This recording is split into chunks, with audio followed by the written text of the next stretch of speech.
I miss my friend every day. I was lucky enough to deliver his eulogy. I was not originally scheduled to deliver the eulogy. I was originally scheduled to be a pallbearer, which, as someone with no reflexes, hand-eye coordination, and one good arm, that's my Everest right there. And that was switched. I ended up delivering the eulogy. 5 minutes before the funeral was supposed to occur, my best friend brother marched up to me, panic in his eyes.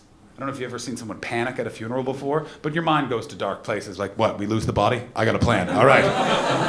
We'll kill someone else, replace him, you know? I just remember being in that stillness of a funeral. I always find that sort of 20 minutes before a funeral starts very awkward. You know what I mean? People having conversations, they don't know what to discuss. I remember one person at one point walked up to me and said, oh, it must be so hard for you. You're alone in America, and we have all our friends here. And I remember being like, I'm not alone. I got bed bugs. I got lots of friends. and I'm talking to my friend's brother, and he just walked up with this panic in his eyes. He put both hands on my shoulders, and he just went, John, I was supposed to tell Larry he was delivering the eulogy. I forgot to tell Larry he was delivering the eulogy. So I was wondering if you can deliver the eulogy in about 5 minutes. I immediately said, yes, brothers and sisters. But I have to be totally honest with you. I did not feel up to it.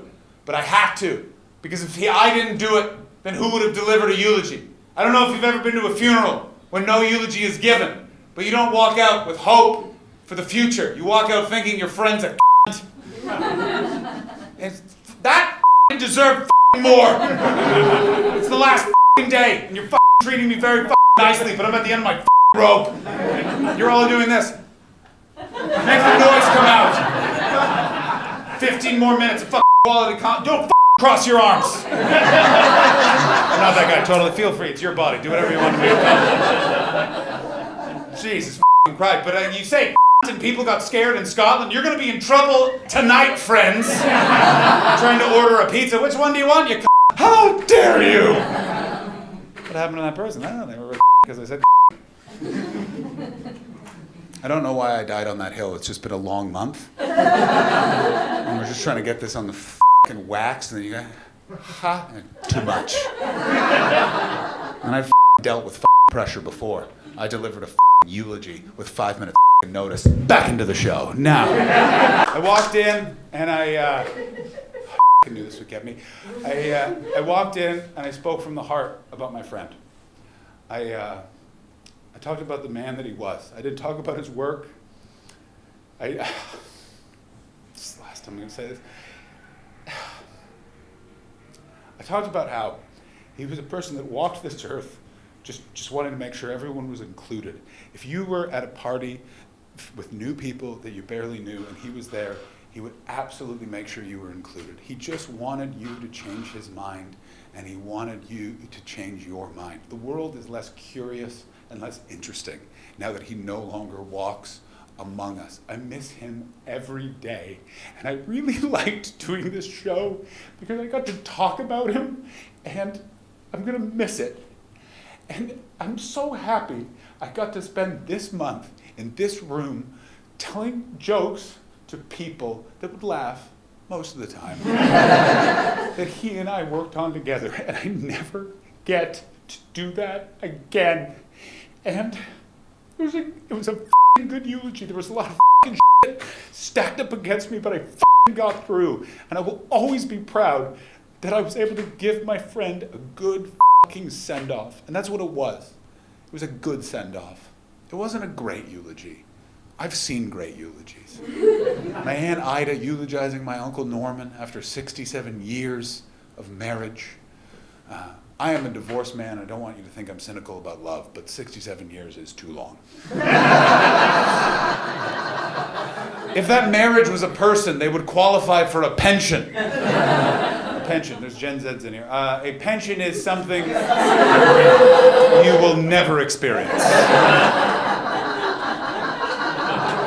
And she got up and she spoke from the heart. She talked about how he was the beginning and she was the end of the same sentence. She talked about how she just wanted 5 more minutes with him. Not to say goodbye or I love you, just 5 more minutes. And then she revealed that Uncle Norman had cheated on her almost every year of their relationship. Yeah, it was tense just like that in the church that day. And then she started naming names. Yeah, it was pretty awesome. I was at the back with my dad and my brother. My brother was 9 at the time. And then Ida leaned over the lectern, pointed in the second row, and just went, "Ah, Heather, didn't think you'd show, you slut." At that point, my brother turned to my dad and went, "Dad, does this happen at all funerals?" My dad turned to my brother and just went, "Yes." Yeah, I could feel some of you not enjoying that joke because you're like, well, he just lied to a kid. Yes, he did. But he taught me a very valuable lesson, which is you want to know how you get through dark shit? You just find the joy in it. There's something happening. You might be getting your terminal cancer diagnosis, but guess what? That doctor was holding in a fart. Ask some questions.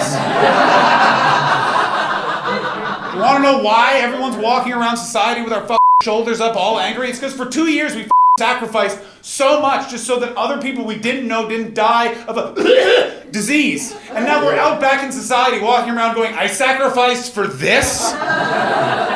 Why? We need to talk about the positives of the last 2 years. The Tiger King! Why aren't we talking about the... Do you understand we all got locked inside and Netflix went, hey, do you want to hear the story of a gay meth head tiger owner who runs for president and then it gets weird?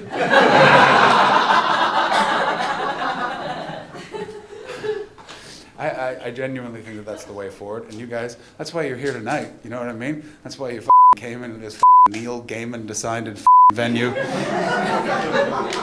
And as you leave, you're going to put some joy in my bucket. That's right. I know the amount of you that bought tickets, and there's a lot more of you than them. That's why we'll see you after. Bring money.